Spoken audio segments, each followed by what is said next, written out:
maybe tennis is over. The two tendons were on the verge of snapping at any given moment. It got infected. There was fear of my hand being chopped off, fear of it getting into my blood and just dying. When I found out I got the wild card, I was like, I need to play a tournament before this. Why am I not feeling good when I'm winning matches? When she came off that court, it was surreal. Like it really felt like the world stopped for a little bit. Will, thank you for being here, man. You've been with reString since August 2024. You were the first reString athlete, and a year and a half in, you transitioned to being the first reString coach. Yeah. So appreciate it, man. Thanks for your time. Man. Thank you, man. You've experienced a lot in just a couple years, from playing on the best NCAA team to being a pro doubles player to now a coach on tour with one of the top players. Yeah. We're going to touch on a couple of those topics, and we'll go sort of in chronological order. Amazing, let's do it. UVA, 7 national championships today. How did you end up there when you were in your junior career?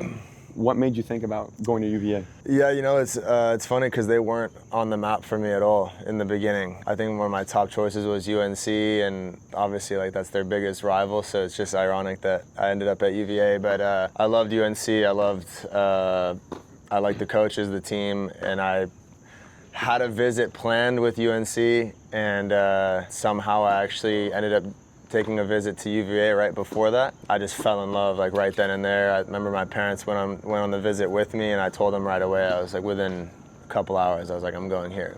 And then it was like the best experience in my life, man. It's that place is special. Like I really don't know anyone who's had a bad experience. Being on the team with guys that like all of us had the same mentality. Everybody had the same mission.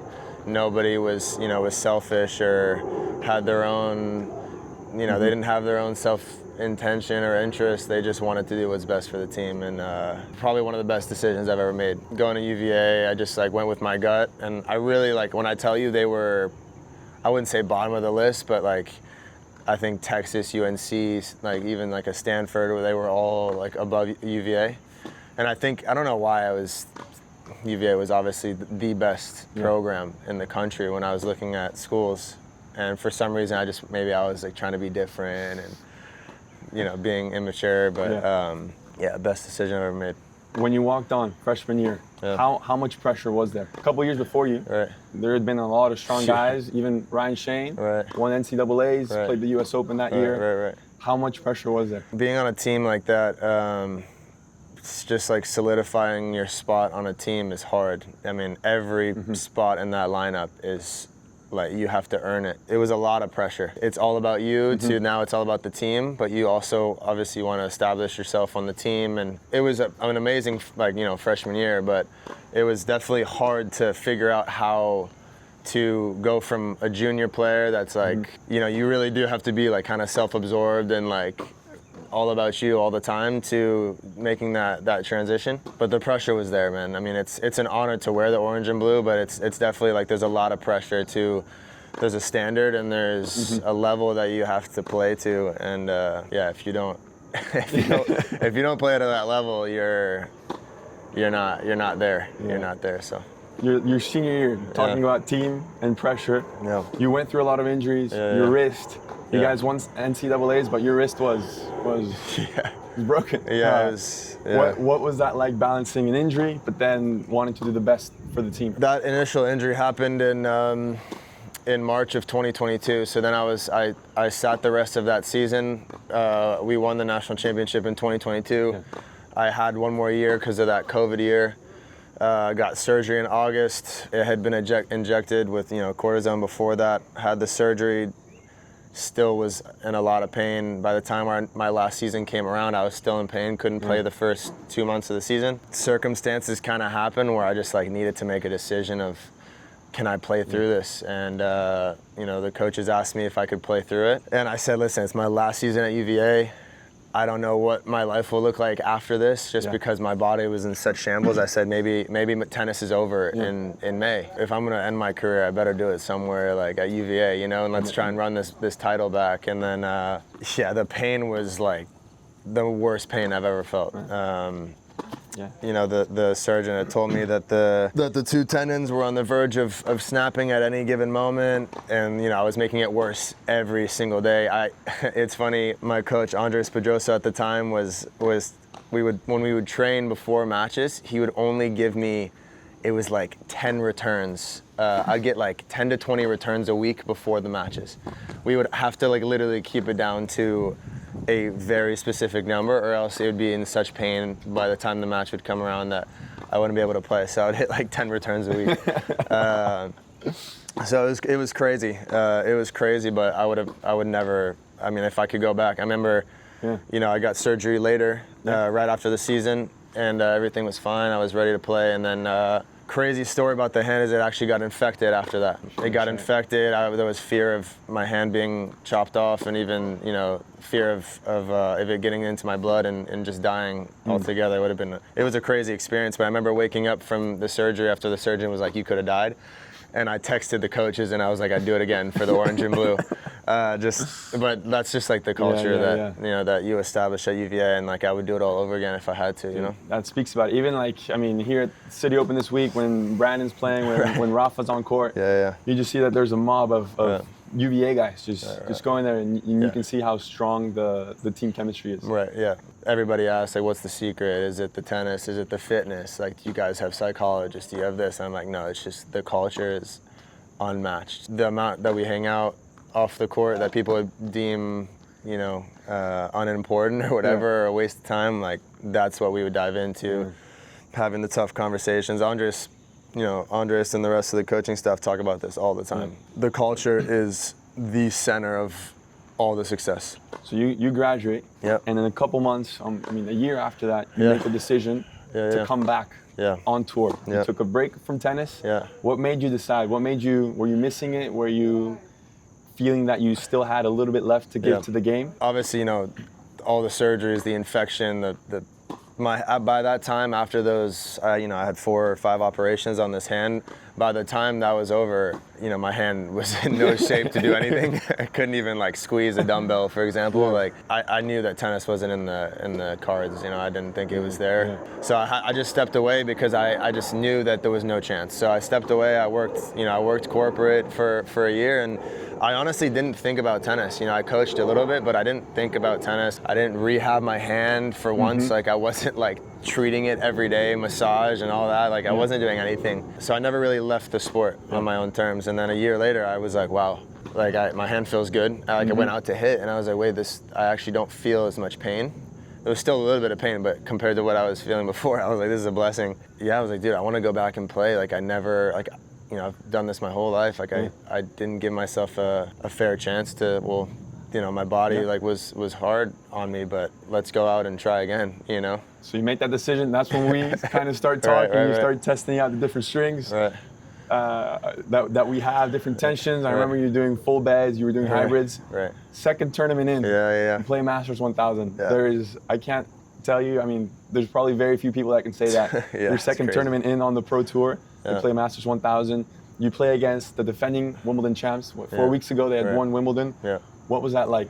And playing with a former UVA teammate. When I found out I got the wild card, I was like, I need to play a tournament before this, because this cannot be my first event back. That's right. Flew to Spain, played a 15K with another former teammate of mine. We finaled there, and then I flew right to Cincinnati. And I was like, thank God I got a couple matches, because there's no way that I can like show up here with this being my first tournament. So yeah, it was crazy, man. I mean, I was playing with Brandon, like Nakashima, like one of my best friends, and like such a cool experience. I mean, you know, it was one of those situations where, you know, you feel, you know, the doubt, all the pressure, all this, and then you get out on court, and it's like the fact that I'm even playing right now is insane. Like it really came down to that in my head. It's like the fact that I'm even playing tennis still is crazy. It's not the fact that I'm playing Cincinnati. It kind of, that pressure started to go away while the matches went. Obviously, like, they're probably, I believe, the best doubles team in the world. And their level was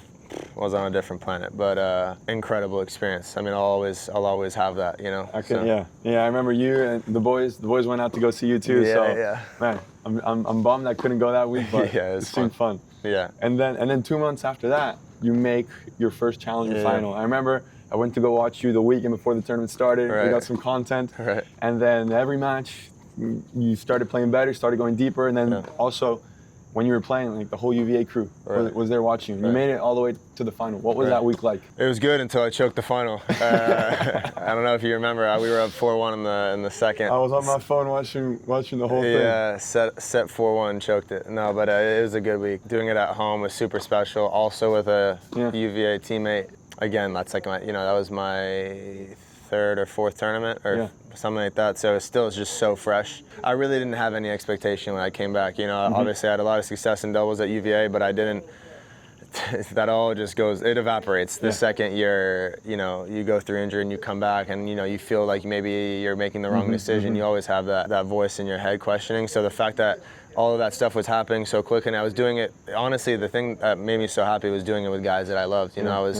I played with Brandon, I played with, Iñaki Montes, I played with Chris Rodesh. Like I'm playing with three guys that I love. It's like, dude, this is why I wanted to come back, is to enjoy it with teammates, So yeah, super, super special. Then we go into the fall, the winter, and then in the winter of that year and then the start of 2025, you kind of start thinking a bit more about tennis. Right. What's it like? Right. You had some tough experiences traveling halfway across the world, not even playing because you got sick or you were worn out. Yeah. Then, with partners in doubles especially, you don't know who you're playing week on week. I mean, at least it's harder. Yeah. And then you make the decision a bit later on that, okay, maybe the pro tour was good. You gave it a shot. You played a couple tournaments, but you were looking for maybe something else. Right. What was going through your mind? Honestly, I think a lot of it goes back to UVA. I think once we were talking about me as a junior, you're all about you all the time. And I think you go to college and you play for a program that's all about the person next to you. I think I just got so embedded and I found so much fulfillment in doing it for other guys that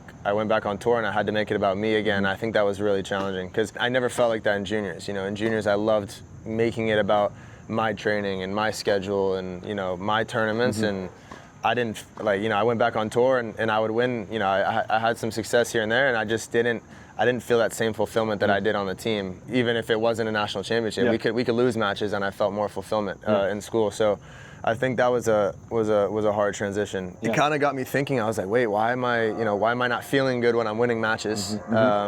I can win a tournament and I'm not feeling happy. I remember winning my first title and I was like, I remember kind of shrugging it off, and my family called me and they knew that I had kind of been struggling with that and they were like, oh, this must feel good, and I was like, no, it doesn't.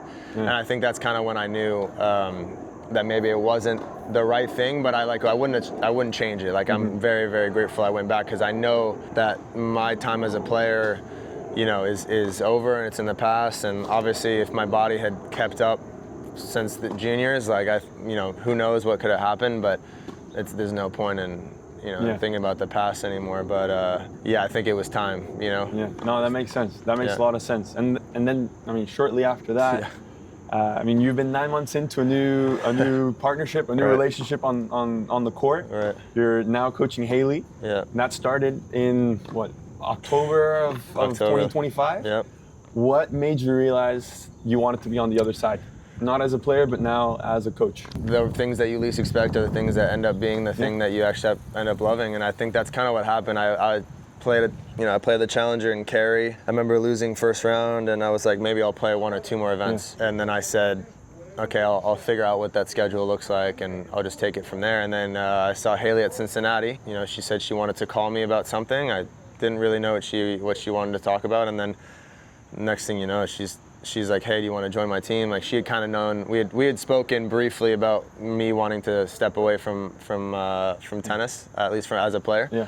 And she said, hey, do you want to join me? And I said, well, honestly, I haven't really even thought about what the next step is, so why not? That decision was totally random. Obviously, I was going to be as professional as possible, but I was like, this is just something to try. Like I said, I wanted to play 1 or 2 more events, and that decision kind of just pushed that away. But I think I was ready. I think, I was just going to keep saying 1 or 2 more tournaments, and that was just going to keep happening until, whenever. And then Japan happened. We had 2 really fun weeks, but she lost first round. That was the start of something special. Great. Yeah. You guys met through JTCC. JTCC has been, at least in the DMV area, a pillar of stability, a pillar where a lot of tennis players go to. You've been there. Haley Baptiste, Francis Tiafoe.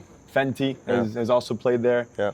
How strong is the connection? You know, is JTC kind of like UVA where it's the culture is so strong? 100%. I mean, it's so many people, you know, even like around this time, City Open, I think, you know, you bring in your own friends, or you bring in new people, and you introduce them to the group, and they're like, wow, this is like an incredible group, and you know, they always feel so welcomed, and they feel like they're part of the group in such little time. And I think that's just like kind of the family that we build at JTCC. And I think that's, honestly, I think that's why I enjoyed my junior experience so much, is because I was traveling with guys I loved, and even the coaches I loved. And I actually met Haley before JTCC when we were like 5 or 6 years old. And then obviously JTCC got us tight. Like I didn't know her, but we met when we were really young. Francis being there, and like now Brian Cernock, who's also at JTCC working with Francis. So like we see each other every week on tour, and it's incredible. Like the fact that we're all doing the same thing, and you know, Brian and I might be more on the coaching side, but like we're helping two of our, you know, like brother and sister, like try and make it, you know. So it's I will always see Haley, like you can see it as the professional, but I'll always see her as a sister first, you know. Like she means, like if she told me she wanted to stop tennis tomorrow, you know, obviously I would have a couple conversations, but if we ended up realizing that was what was best, I would fully support her, and I would be like, when are we getting, you know, when are we going out to dinner? Like when are we, like, nothing would really change. So it's, JTCC is like the UVA before the UVA, I guess. Before the UVA. Yeah. Man, and half a year into your coaching partnership, relationship, you make the semis of Madrid. Insane. Crazy. Week. You beat Arina Sabalenka. 7-6 in the third, quarterfinals. Yeah. What was that like? What was going through your mind? Is clay Haley's best surface? Like, what did you guys work through, and what was that week like? She loves the clay. She talks about it all the time, and I think that's something that you don't really hear a lot of female players talk about, especially Americans. Like, you know, the Americans want to stay on hardcore. They might like, you know, the grass sometimes, but I think Haley loving the clay is a cool thing. That week was amazing. I mean, before that, she had some really good wins. She went through a war with Bencic with all the match points and the iconic racket break and all that. And that was a crazy week. And I think she went into that match. She had played her in Miami, and I think Miami, she just had a hard time executing the game plan that we had, and I think she just didn't feel as comfortable. Obviously the courts are a little faster, so I think Sabalenka was just rushing her a lot, but I think that was a crazy match. I remember she just stayed very, very calm throughout the whole thing. You know, obviously. You weren't though, right? No, your emotions were through the night. Yeah, no, you can, on camera it might look calm, but inside it's like it's up and down, and you feel the momentum changes, and you kind of like want her to know that it's like changing, so you want her to be aware of it without putting it was a cool match, but when she came off that court, it was surreal. Like it really felt like the world stopped for a little bit. And I've only had that a few times. That was like, honestly, at UVA, the 2 championships, I've probably only felt that 3 times in my life, and that was with the 2 championships, and when she beat Sabalenka, it really felt like a mountain that she had climbed that she could have never even imagined to climb, even 6 months ago. I mean, when you guys started working together, she was in the 90, 95, 96 ranked player in the world. Now top 25, top 30. You guys are now going through a different journey in the relationship where it's going through a recovery period. It was really tough to see her get injured at the French. You've been through a lot of injuries. What's this new phase looking like between now, since then, through the end of the year? What are you guys working on? How, have you accepted the transition phase and how you'll kind of have to restart from the tennis side? The very beginning was difficult. I think she knew that the season was over, and I think she, all the stuff we had been working on, all the work that she had put in herself, and all the the demons that she had faced personally, I think she it just felt like like he took it all away, and it definitely, the first couple weeks were hard, and I think now she's in a place where she can start moving, she can push the cardio, she can start to feel like herself and be a normal human being, and I think that's given her like some new hope, and I think every week she's getting better. Every week she'll speak of the injury less. She won't mention like it's crazy that we're here. Like those things have kind of started to fizzle out. And I mean, it's helpful that I've had a lot of injuries and that I've had to go 9 months and get the surgery and come back. And you've been through those steps. Yeah, and it really is helpful, and I think it's kind of full circle. And there was a reason that all that stuff happened. And if the reason is to help Haley, great. Like, I'm here for it, you know. As of right now, she's already ahead of schedule, and she's like surprising all of us. Like, you know, yesterday she's skipping around the gym, and she's doing things that everybody's like, wait, isn't she supposed to be like in a wheelchair, you know? So it is crazy that she's still just doing so well. She's just tough, man. She's the toughest girl I know, seriously. That's crazy. It's amazing. Yeah, I see all the content you guys are posting. I think that's also important for her to stay active, stay motivated. 100%. And content's good, and she's doing good, which is amazing 100%. to see. 100%. We're gonna end with a couple quick fire questions. Let's do it. First one, singles or doubles, since you've been on both sides? I honestly, I would have said doubles before. I gotta say singles now. There's a little bit more thrill on the singles side. Sorry to all the doubles, you know, the doubles genes. Very timely answer with everything going on. Yeah. Toughest opponent you faced? You know, we mentioned on the doubles side, like Henry Patton and Hilly Avara.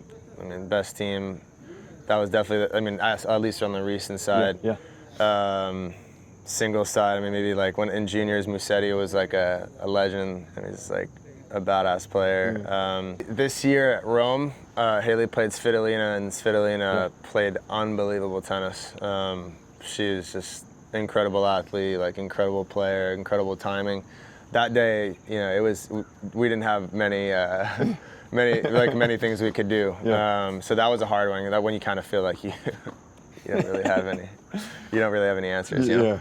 Next one. Best tournament food. What cafeteria? What lunch area you go into? And you're like, I'm gonna dig in. This is where the food is good. I'd say Madrid. No bias to the tournament and the good week, but I think Madrid, the food was really, really good. Best off-court experience you've had with Haley? I think going to the Real Madrid game, watching Vinny Jr. play. Haley's, you know, good friends with him, so you know, we were in his box with like a couple of his people, and it was really cool. Like, amazing, super amazing. Like, it was just the whole thing, from him to the game to his people. It was amazing. How was it playing inside the Bernabeu? Oh, How many people get to do that? Yeah, that was crazy. That they put up for the week. I mean, the court was in shambles because everybody wanted to be here, and it's like just not meant for a tennis court. But just the fact of being able to spend, you know, a minute in there, and like, you know, no security. There's no game going on. There's no security. Like, all that. It was like next level. It was. I mean, there's just some things that you just have to feel super grateful for. That's one of them, 100%. Will, seriously, cannot thank you enough, man, for your time. Thanks for opening up, for talking a bit more about your journey. 100%. And seriously, cannot wait to see you and Haley back on court. I'm sure the recovery will continue to go well. 100%. But dude, appreciate it. Appreciate you, man. Thank you.